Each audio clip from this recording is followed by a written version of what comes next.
둘, 셋. 안녕하세요. 저희는 오늘 발표를 맡은 2학년 신반 황회선, 2학년 희반 김윤민. 2학년 대박 방아입니다. 오늘은 빅데이터 수업이가 있다니까.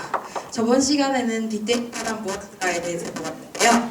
오늘은 어떤 빅데이터일까요?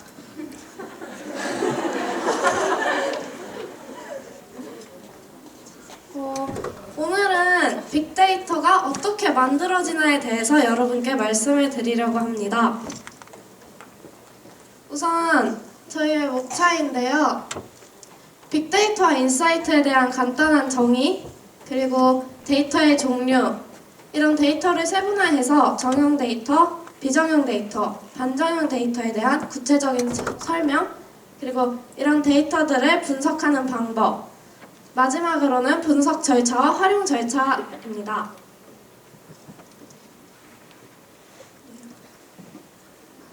잠시만요. 빅데이터 하는데 도대체 빅데이터가 대체 뭐죠? 빅데이터란 디지털 환경에서 생성되는 데이터로 문자와 영상 데이터를 모두 포함하는 대규모 데이터입니다.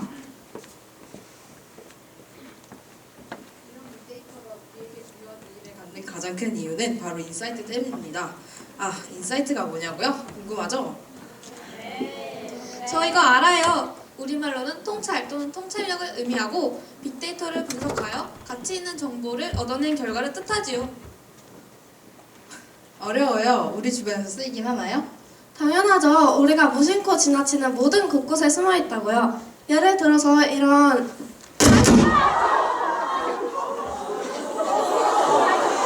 사이트에 접속을 하게 되면은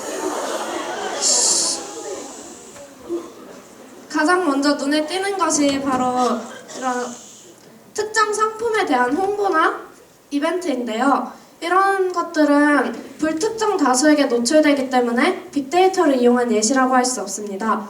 그렇다면 빅데이터를 이용한 예시는 무엇일까요? 빅데이터를 이용한 예시로 가장 대표적인 것은 바로 이런 광고 메일인데요. 여러분들 모두 한 번쯤은 광고 메일을 받아보신 적이 있으실 겁니다.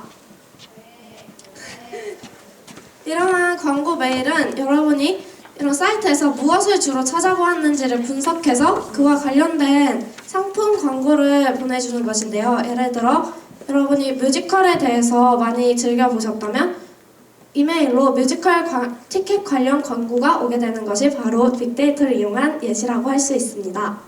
이처럼 인터넷이 발달하고 온라인 쇼핑이 널리 확산되면서 우리는 물건을 사기 위해 직접 발품하지 않더라도 편하게 집에서 원하는 상품을 구매할 수 있게 되었습니다. 여러분이 온라인 쇼핑몰에 가입하고 상품을 검색하고 비교하고 구매를 결정하는 모든 과정이 온라인에서 이루어지면서 그것이 데이터화 되는 것입니다.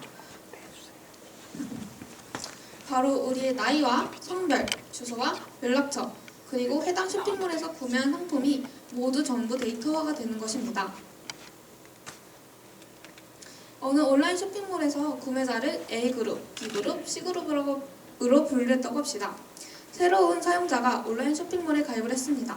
그런데 이 사용자가 그룹 B그룹에 있는 사용자들과 성별, 나이, 지역, 관심사 등이 거의 비슷합니다.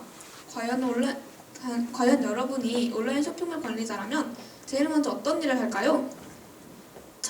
만약 제가 온라인 쇼핑몰 관리자라면 저는 B그룹 사용자들이 구매했던 제품을 분석해서 C그룹 사용자들에게 추천할 것 같습니다. 물론 구매를 했던 상품들은 물론 구경만 했던 상품들까지 말이지요. 이렇게 우리도 모르는 사이에 인터넷 쇼핑몰은 C그룹의 취향과 구매 성향을 파악해서 적극적으로 마케팅에 나선 셈이지요. 이처럼 데이터 속에는 지금까지 누구도 알려주지 않았던 새로운 사실이 숨겨져 있습니다. 이제는 수많은 데이터를 분석하여 가치 있는 정보를 추출한 결과물을 통해 의사결정을 하고 미래를 예측하는 시대가 되었습니다. 이렇게 의사결정을 하고 미래를 예측할 수 있는 결과물이자 근거, 그것이 빅데이터가 우리에게 제공하는 인사이트입니다. 현재 많은 기업들이 고객의 수요 파악, 신제품 개발, 마케팅, 시장 변동 예측 등의 데이터 분석을 적극적으로 이용하고 있는데요. 그중 세계 최대 유통업체의 월마트는 데이터 분석에 많은 투자를 하는 기업 중 하나입니다. 월마트는 빅데이터를 통해 소비자가 구매하는 상품들 사이에 어떤 연관성이 있는지 알아보고자 했습니다.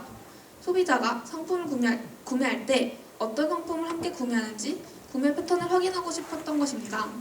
월마트는 소비자가 구매한 물건들을 분석했습니다. 그 결과가 아주 놀라웠다고 하죠. 네, 맞습니다. 맥주와 기저귀를 함께 구매하는 사람이 생각보다 많았던 것입니다. 월마트의 판매 담당자들은 어리둥절했죠. 아무리 보아도 맥주와 기저귀 사이에는 아무런 관계가 없을 거라고 생각했기 때문인데요. 하지만 데이터가 말해주는 사실은 달랐습니다. 그럼 사람들은 맥주와 기저귀를 왜 같이 샀을까요? 바로 아내의 부탁으로 아이의 기저귀를 사러 온 남편들이 자신의 먹거리로 맥주를 사갔기 때문인데요. 실제로 월마트 본사가 있는 미국 근처에는 집에서 맥주를 마시는 남성들이 많다고 합니다. 이를 토대로 월마트는 기저귀 근처에 맥주를 진열했고 결국 맥주의 판매량이 증가하면서 월마트의 수입 또한 늘어났다고 합니다. 이처럼 데이터를 분석하면 새로운 사실을 알아낼 수도 있고 새로운 시도를 할 수도 있습니다. 기업 입장에서는 무궁무진한 매출 가능성이 빅데이터 속에 숨어있는 것이니 빅데이터 연구에 열을 올리는 것이나 마찬가지지요. 그럼 이제부터 본격적으로 데이터의 종류에 대해 알아보도록 할 텐데요. 그에 앞서 간단하게 정리하고 넘어가도록 하겠습니다. 빅데이터는 데이터의 형태가 어느 정도로 견고하게 짜여 있는가, 즉 구조화 정도에 따라 정형, 반정형, 비정형 데이터로 분류가 가능합니다. 정형 데이터란 RDBMS에 고정된 필드에 저장된 데이터이고, 비정형 데이터는 언어 분석이 가능한 텍스트 데이터와 형태 구조가 복잡한 멀티미디어 데이터를 칭합니다. 마지막으로 반정형 데이터는 스토리지에 저장되는 데이터 파일이며 XML 형식으로 값과 형식이 일관성 없는 데이터입니다. 그럼 이제부터 이런 데이터들에 대해서 자세하게 알아보도록 하겠습니다.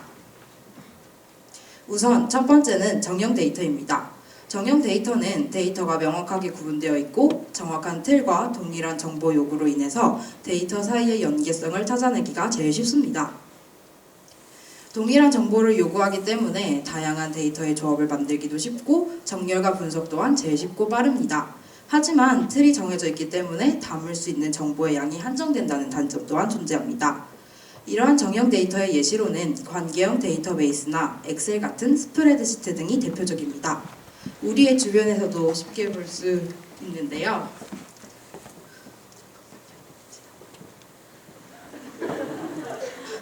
바로 사이트의 회원가입입니다. 회원가입을 누르면 어느 사이트든지 이름과 전화번호, 이메일을 대표적으로 적게 되어 있습니다. 즉, 정형 데이터는 쉽게 말해 표를 그려놓고 채워넣는 형식의 데이터인 것입니다. 두 번째는 바로 비정형 데이터입니다. 우선 비정형 데이터는 언어 분석이 가능한 텍스트 데이터이며 형태와 구조가 복잡한 멀티미디어 데이터를 통칭해 이르는 말입니다. 비정형 데이터는 형식이 정해져 있지 않기 때문에 통제가 힘들거나 불가능하고 같은 주제를 가지고 글을 쓰더라도 글쓴이에 따라 내용과 형식이 모두 다릅니다. 마치 여러분이 이화에서 올 때 쓴 자습기 소개처럼요. 비정형 데이터는 한 사람에 대해서 많은 정보를 가지고 있지만 글쓴이가 자신의 방식대로 글을 쓰기 때문에 정형 데이터에서 살펴본 것과 같은 정보를 찾기에는 쉽지가 않습니다.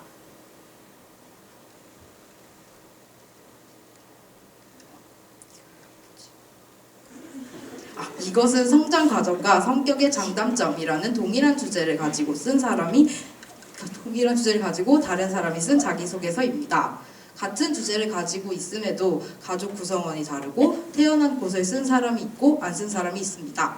성격의 장단점을 쓸 때도 마찬가지의 경우가 나타납니다.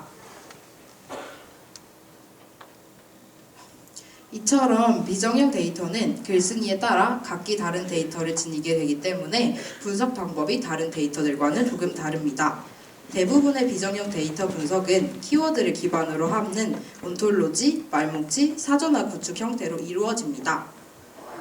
이때 온톨로지 구축 기법이란 키워드를 기반으로 이루어지며 텍스트 의미에 대한 정확한 이해가 필요합니다. 사례가 존재하지 않을 만큼 실제로 구축하고 자동화하는 과정에 많은 어려움이 존재하는 기법이기도 합니다. 다시 비정형 데이터 분석 방법으로 넘어오면 비정형 데이터 분석은 비용도 많이 들고 자연어 처리에 도금, 이형, 신조어 등 특수성을 가진 아시아 언어 분석에 미흡하다는 한계점이 존재합니다. 이러한 단점을 보완해서 만든 것이 바로 UBIC의 인공지능입니다.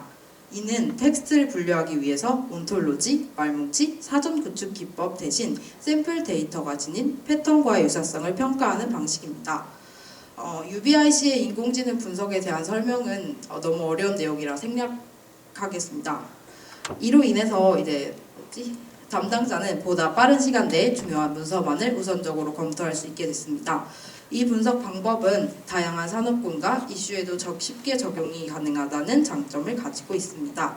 또한 인공지능을 이용해 분석하기 때문에 키워드가 자동으로 학습되고 이를 통해 우회된 커뮤니케이션까지도 추출이 가능하다고 합니다. 이제 드디어 데이터 종류의 마지막인 반정형 데이터입니다.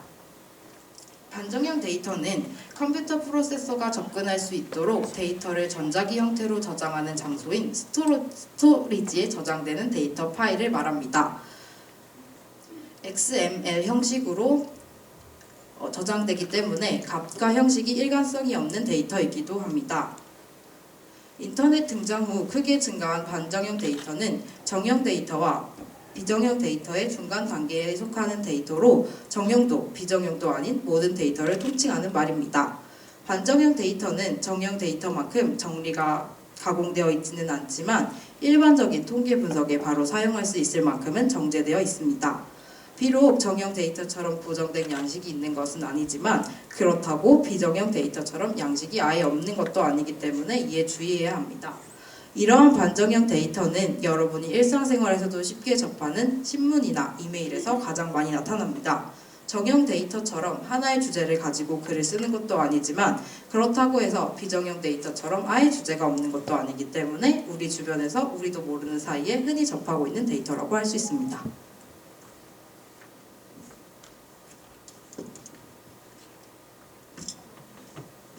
지금까지 빅데이터의 종류에 대해 알아보았는데요. 많이 어렵죠? 그래서 이번에는 이런 데이터를 분석하는 방법에 대해 알려드리려고 합니다.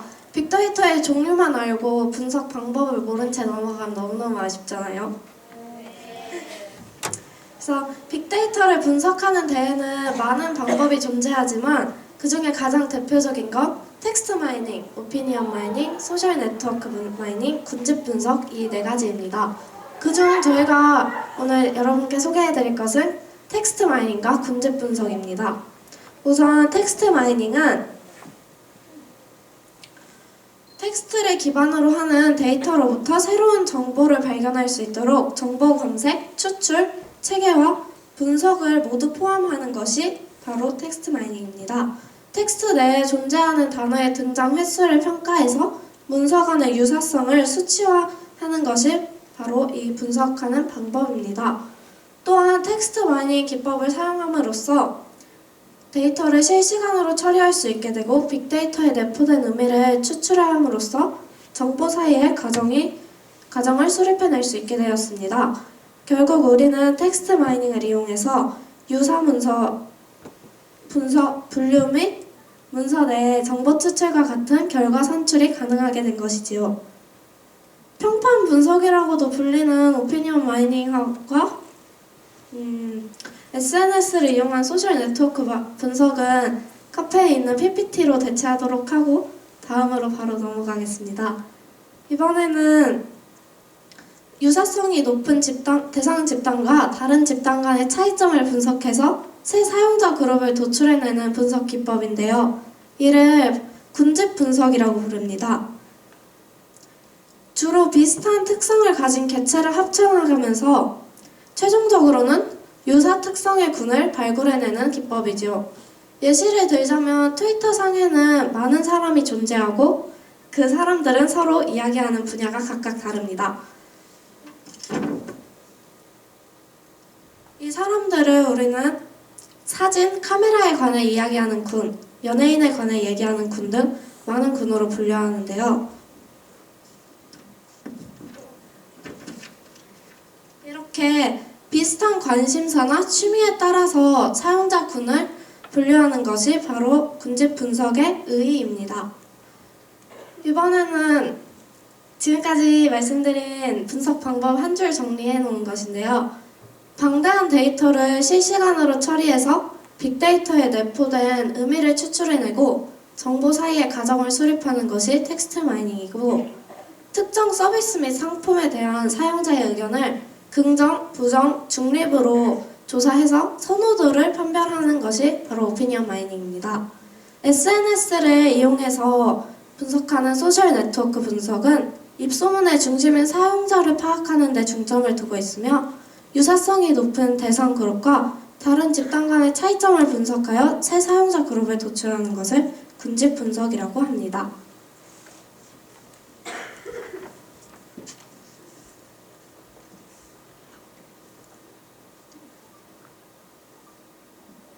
데이터 분석 및 활용 절차에 대해 알아보겠습니다. 데이터를 분석하고 활용하는 절차는 다음과 같습니다. 먼저 필요한 데이터를 수집하는 절차, 수집한 데이터를 저장 및 관리하는 절차, 저장하고 관리하고 있는 데이터를 분석하는 절차, 분석한 데이터 서비스를 제공 및 이용하는 절차, 이렇게 총 4단계로 구분해 볼 수 있습니다. 먼저 데이터 분석을 하려면 분석의 대상이 될 데이터가 필요하겠죠? 데이터 분석의 시작은 데이터 수집입니다. 세상에 존재하는 모든 데이터를 모아 분석할 수는 없기에 이 어떤 데이터를 모을지는 데이터를 분석하는 사람에게 달려 있습니다. 따라서 데이터 유형, 보안, 데이터 품질 수준, 수집 주기, 비용 등 다양한 측면을 고려해야 합니다. 데이터 수집 뒤에는 데이터 저장 및 관리 단계입니다. 일반적으로 데이터 수집을 통해 모은 데이터를 그대로 저장하지는 않습니다. 데이터를 관리하기 쉽고 분석하기 쉽도록 처리해서 저장하고, 수집된 데이터에서 불필요한 항목을 제거하기도 하고, 데이터를 저장하기 전 데이터를 변환하거나 통합하는 등 과정의 작업도 하죠. 아무래도 의미를 파악하기 힘든 비정형 데이터를 더 분석하기 편한 형태로 변환하는 과정도 이 단계에 속합니다. 데이터 분석의 궁극적인 목적은 수집 및 저장된 데이터를 분석해 인사이트를 끌어내는 것입니다. 해결하려는 문제가 있다면 분석 결과를 이용해 해결 방안을 도출해낼 수 있지요. 또 분석 결과를 직관적으로 보여줄 수 있는 시각화를 진행하기도 한 후에 그제서야 데이터 서비스를 제공하거나 이용할 수 있습니다. 데이터 수집 절차에 대해서 알아볼까요? 먼저 필요한 데이터를 선정하고 데이터를 어떻게 수집할 것인가에 대하여 세부적인 계획 수립과 그 계획을 토대로 한 데이터 수집 실행을 합니다. 이렇게 데이터 수집 절차가 이루어지게 됩니다. 데이터 처리 절차는 먼저 데이터를 처리하려는 방식을 선정하고, 데이터를 처리하려는 일을 하는 데이터 전후 처리를 하고, 데이터 저장한 후 데이터의 관리에 들어갑니다. 데이터 성격과 해결하려는 문제에 따라 다양한 방법의 분석 방법이 적용됩니다. 따라서 정확한 데이터 분석을 위해서는 해결하려는 문제를 명확히 정의해야만 합니다. 해결하려는 문제를 정의한 후에는 문제를 어떻게 분석하느냐를 가지고 분석 방법을 정해야 합니다. 이 분석 방법은 아까 보신 통계, 데이터 마이닝, 텍스트 마이닝, 소셜 네트워크 분석, 군집 분석 등의 기술을 이용합니다. 이 다음에는 분석 결과를 시각화하고 그 결과를 활용하여 필요한 데이터를 모으는 일인 서비스 제공 및 이용을 할 수 있습니다. 제가 생각하기에 데이터 분석에서 가장 중요한 목표는 바로 분석의 결과를 활용하는 것입니다. 따라서 데이터를 분석한 결과를 대중들에게 잘 보여주고 활용할 수 있도록 하는 일도 아주 중요하죠. 생소하다고 느꼈던 빅데이터가 급격한 속도로 발전하고 있고 많은 주목을 받고 있기에 빅데이터에 대해 연구하는 직업도 유망한 미래를 가지고 있다고 생각합니다. 지금까지 빅데이터 어떻게 만들어지나에 설명한 김윤민, 황회선, 하영이었습니다. 네, 오늘 잠시만요. 공지사항 하나만 드릴게요. 오늘 내용이 많이 어려웠죠? 네, 그래서 미리 그 PPT 자료 올려놨으니까 여러분 그거 활용하시면서 소감문 쓸 수 있고요. 1차시 강연을 올려놨는데 1차시 강연을 잠시 영상을 못 보도록 닫아놓겠습니다. 왜냐면은 그 후기를 못 쓴 사람들이 있다고 해서 내일까지 후기 작성, 1차 작성을 할 수 있게 해놨거든요.